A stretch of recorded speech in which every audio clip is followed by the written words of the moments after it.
Alright, so I'm about to design a thumbnail using Adobe Photoshop, and I'm just going to take you along with me. Did not plan to do a tutorial, but I say, hey, why not? Why not share it? Why not share the real process of actually creating a thumbnail? So I'm about to create a YouTube thumbnail design for a video that I'm about to record. So I'll be recording it after I make this thumbnail. And it's about creating custom values using a CRM that I use on a daily basis called Go High Level. So it's a real journey, real process. Did not plan for this tutorial, but let's go anyways. So here I'm on Pinterest and I'm searching for a thumbnail background. So I already typed that in. Remember, I had already started without you. So I already typed that in, found the background. I think this is the background that I want to use. I really don't have a concrete idea in mind, so I'm going to show you how I typically approach that too. So this is the background that I want to use. I'm going to right click this and copy it and jump into Photoshop.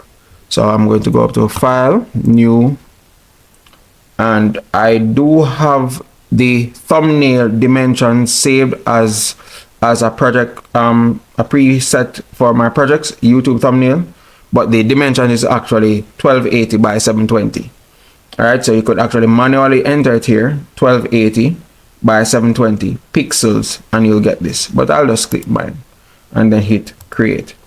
All right, so this is the standard size for a YouTube thumbnail.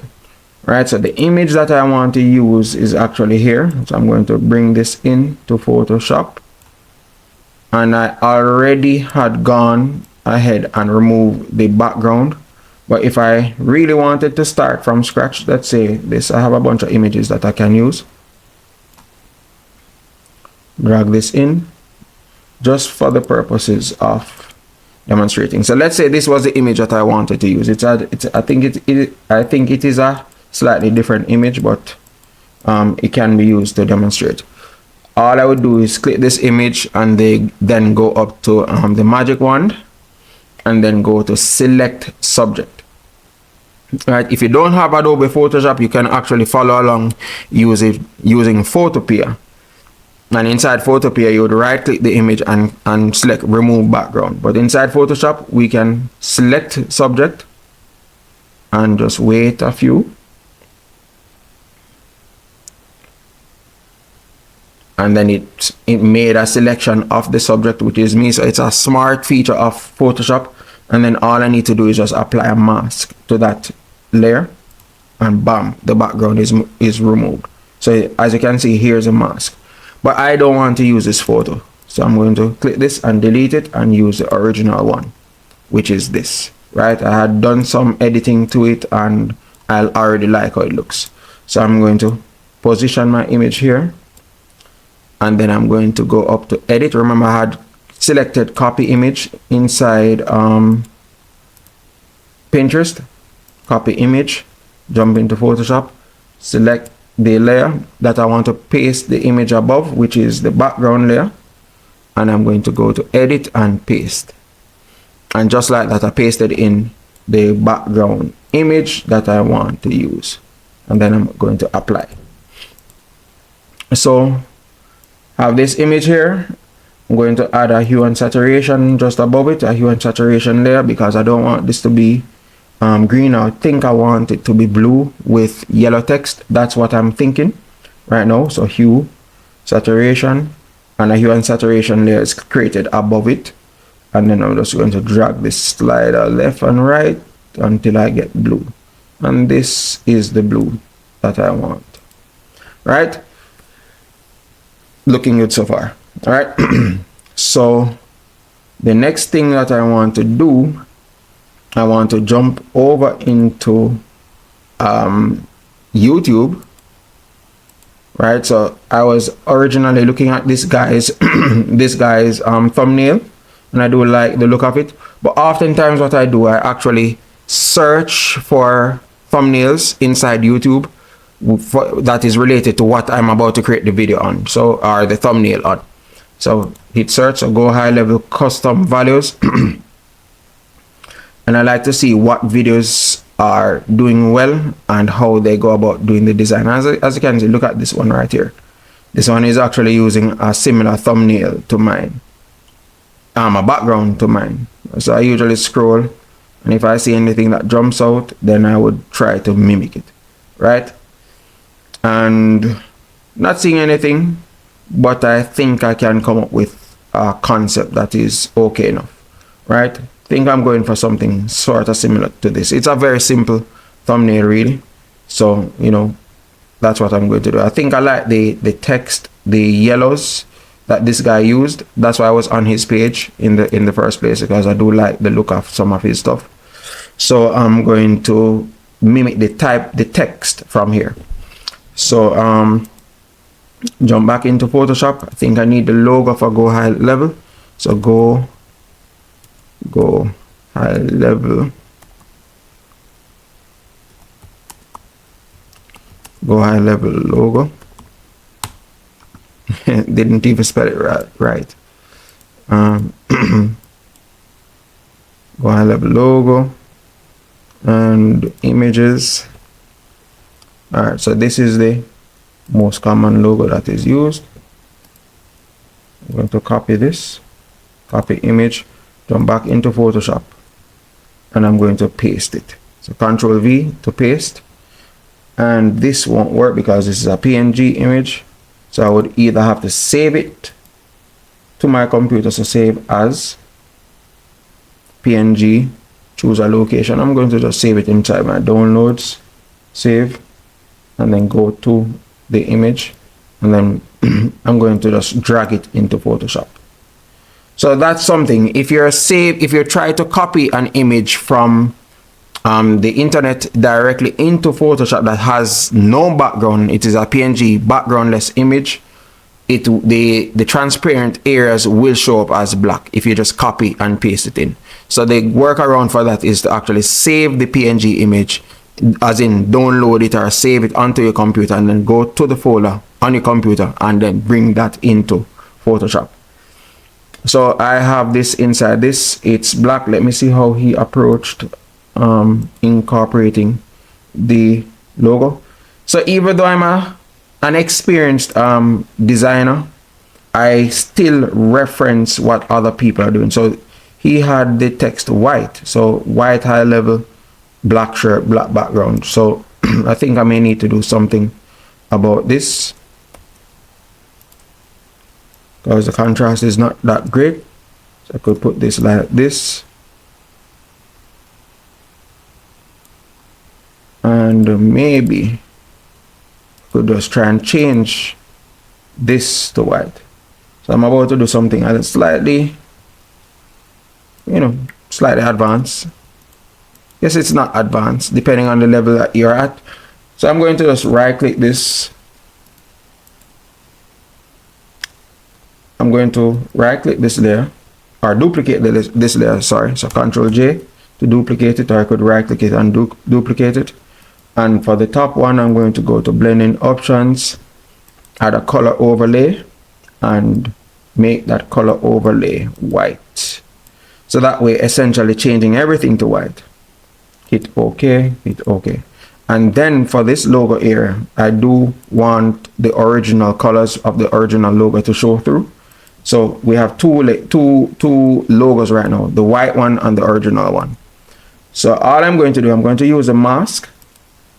Right, apply a mask, and all I'm going to do is just simply brush away the portion of the logo that I want to reveal. So increase the size of my mask, ensure that it is on 100%, and I'm going to increase the hardness to 100, and I'm just going to brush away. So change this to black.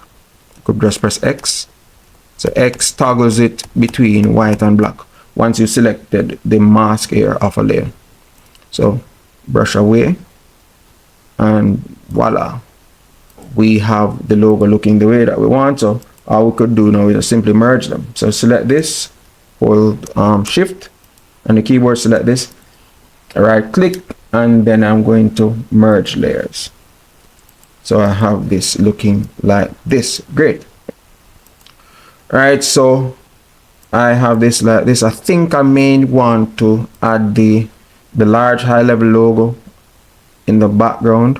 I think it might add to the look of this. So I'm going to copy this. I think I may get the black background again. So let's see. Copy.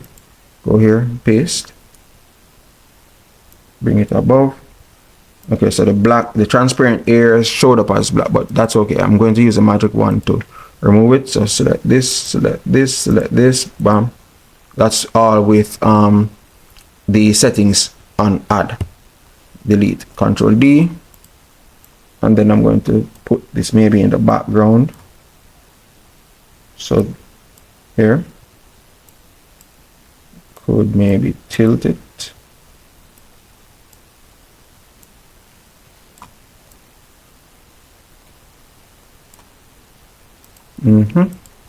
And then I'm going to maybe add a blur to it. So I'm going to change it to a smart object. I'm going to go up to filter and then blur, Gaussian blur, and increase the blur a bit. All right, so this video is all about creating custom values. So of course I'm going to add that here. So I'm going to put custom values. So custom values. No fancy thumbnail name. Reduce the size.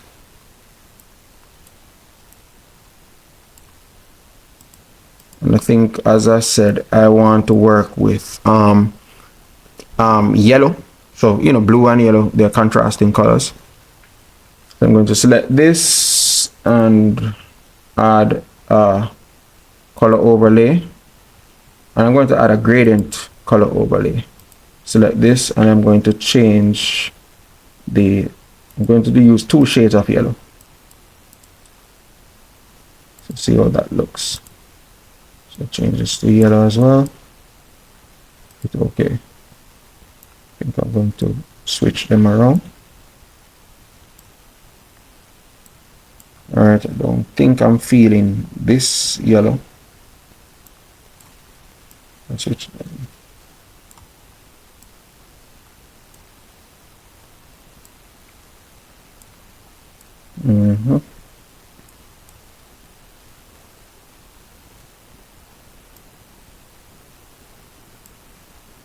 Let me choose this. This has a brownish look.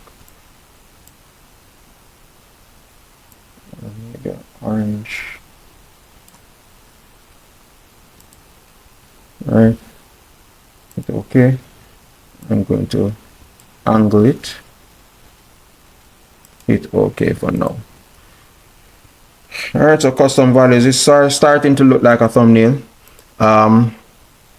Let's look back at the text for the reference. So he had some black in the background just to create some further contrast. So I'm going to change the font. I'm going to change the font to maybe something that looks a little bit more. So this is Times New Romans. I think I'm going to go for maybe Bebas New. Custom values. Alright, so increase the size of this. Don't increase the line height. This is at 42, so maybe put it at 36 or maybe 38. Alright, this doesn't look too bad.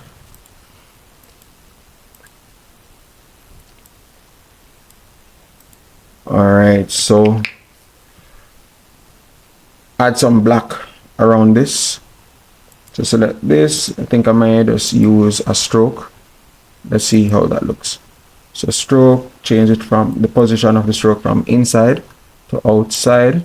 And I'm going to change the fill type to color instead of a gradient. And I'm going to choose the color that I want, which is black. And I'm going to increase the size of it. Something that looks like this. And doesn't look too bad. Alright, maybe shift me over a bit. And then I'm going to bring this up somewhere. So I accidentally move the background. Alright, so the concept is good, so I'm going to ensure that I save it, by the way. So custom values thumbnail. Yeah. I'm just going to save it here.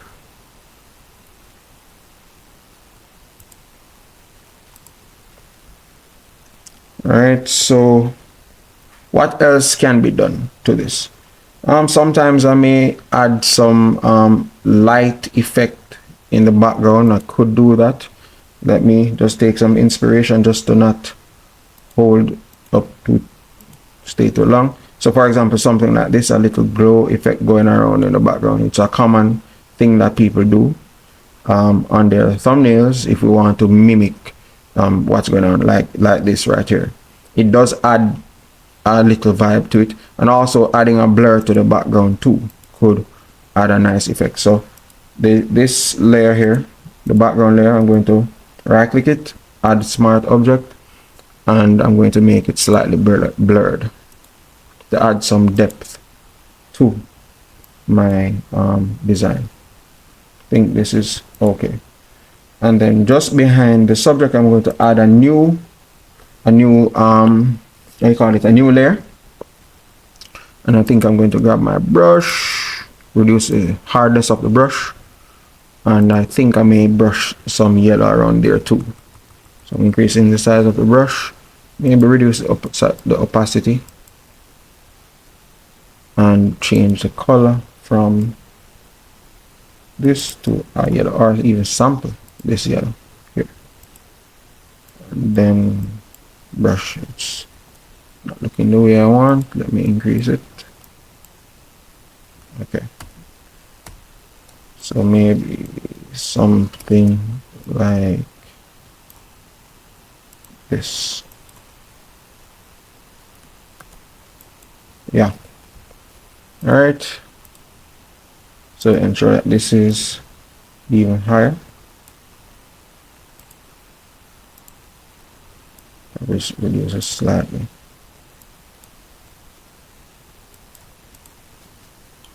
And this is looking like a thumbnail, right? So save this. And then sometimes what I would do, just to add some additional elements, I may go back to Pinterest, right? And search for particles. I like using particles.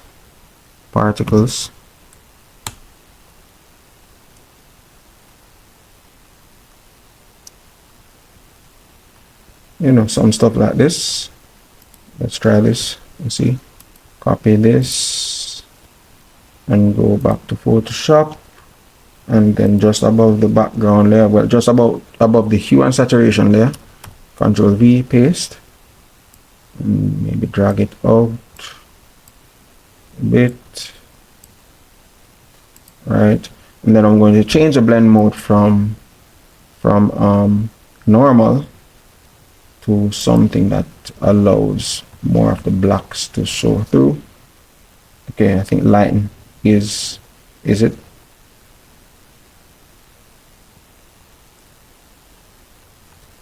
Let's cycle through the others. I do like linear dodge too.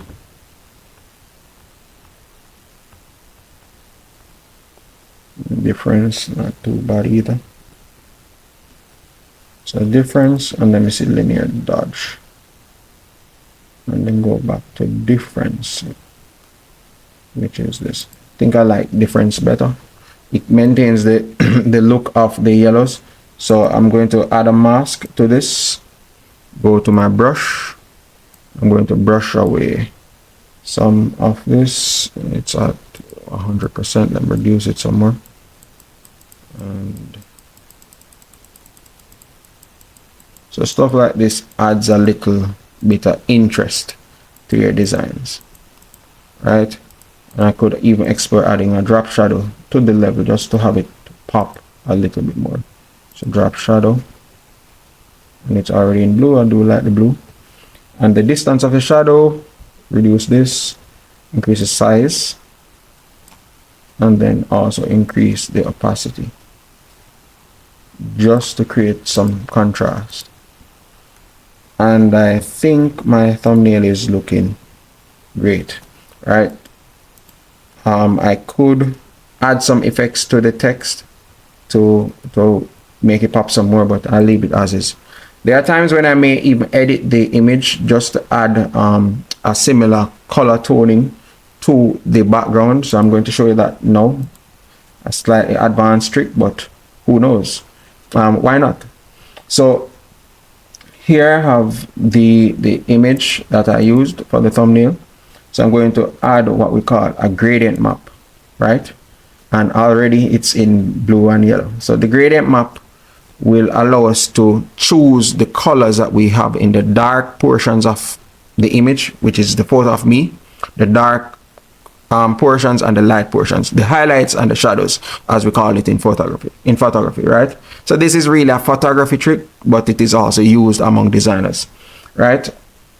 And so we add this gradient map to it. We could actually select it and choose another gradient, but this is good for now. And I may invert it depending on what I see happening. And then we change the blend mode to something else and reduce opacity. I'm also going to clip it so that it applies only to the image. So right click, create a clipping mask. And I think I normally work with overlay, but you can cycle through to see the ones that you like. Right. So overlay, let me see, soft light, or soft light. All right, so I think I'm going to do some further manipulation. So double click this, select this. Let me invert them to see what happens. Okay, this is the look that I want. All right, so the shadow, so I had it the wrong way just now. So the light areas, which would be the part that is the brightest part of my face, will get the yellows, and the blue parts, the shadows, will get the blue, right? Those tones. Hit OK, and this gives me the kind of look that I want. So this is before, this is after. Very subtle. And I can even reduce the opacity of it even more. And here we have a thumbnail. So if you enjoyed this video, please give it a like, give it a thumbs up. Feel free to ask any questions regarding this thumbnail or anything that you see on the channel. I'll be happy to respond. And until next time, peace out and take care. See you in the next one.